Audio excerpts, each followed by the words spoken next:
Sa ulo ng ating mga nagbabamang balita, bahay ni Michelle Del Monte, dinalaw ang reporter ng news ng JNB News. Kinapangaliban Perez, nakatutok 24 oras.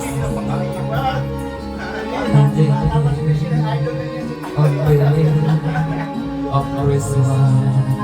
Hey, Tita Dick in the house. People passing, meeting smile after smile, and another. You hear silver bell, silver bell,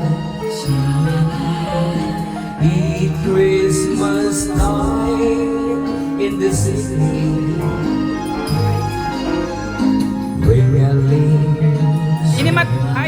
Hinihimatay. Here, soon it will be Christmas Day. Michelle, Angelita, Kuya Lando, sa asawa ni Milan. Milan, maraming salamat po. Tina Pangaliban Perez, nakatutok 24 hours. Merry Christmas and a Happy New Year. Sponsored by Philippine Airlines and Cebu Pacific. Video. Video. We find ways. Merry Christmas. Kain na.